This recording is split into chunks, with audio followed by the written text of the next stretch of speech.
تحریک انصاف پرویز مشرف دور میں سیاست کے افق پر جوش و جذبے کے ساتھ نمودار ہوئی۔ ایک فعال متحرک نقاد اپوزیشن کے طور پر میڈیا پر چھائی رہی۔ اپوزیشن ہونے کے ناطے الزامات اور بلا۔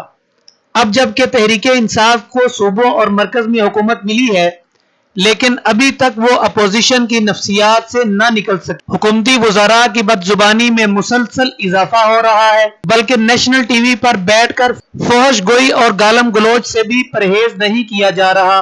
صوبائی وزیر اطلاعات فیاض الحسن چوہان کی شہرت ٹاک شوز میں منہ پھٹ ڈیبیٹر کے طور پر ہوئی، لیکن اب وزیر موصوف ترقی کر کے بدزبانی اور گالم گلوچ پر آ گئے ہیں۔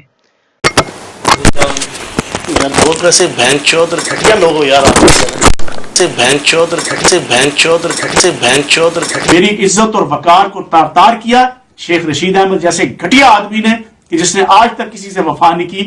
گالی پر بس نہیں بلکہ انتہائی گھٹیا پن کا مظاہرہ کرتے ہوئے خواتین بارے بدچلنی کے الزامات بھی لگانے شروع کر دیے ہیں۔ آپ کی اطلاع کے لیے عرض ہے، ریحام خان نے عمران خان صاحب سے شادی کرنے کے باوجود اس نے کئی لوگوں کے ساتھ بڑا نیگیٹو قسم کا اس کے تعلقات اور ایٹیچیوڈ تھا، اور ایک وفاقی وزیر ہے جس کا میں نام نہیں لوں گا، اس کے ساتھ میں ذاتی طور پہ جانتا ہوں، اس وفاقی وزیر کے جو کلوز دوست ہیں وہ میرے انتہائی کلوز دوست ہیں، انہوں نے مجھے بتایا ہوا ہے کہ اس وفاقی وزیر کے ساتھ بھی یہ ریحام خان کے ریگولر ناجائز تعلقات تھے، جس کی وہ یہ دونوں ٹنگا ہوتا چکے جو لانیاں نے وہ بھی سارا خراب کیتا ہے، ہر چیز ٹھیک ہونا لیے وہ یہ دونوں ٹنگا ہوتا چکے جو لانیاں نے وہ یہ دونوں ٹنگا ہوتا چکے جو لانیاں نے۔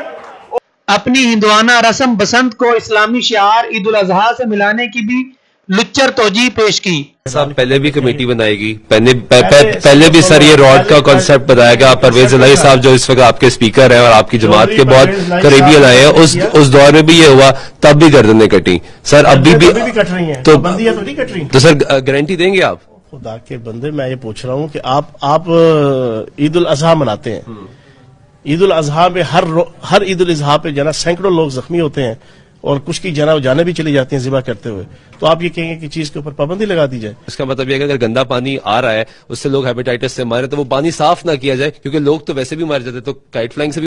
ان کی بدزبانی سے علماء بھی محفوظ نہیں۔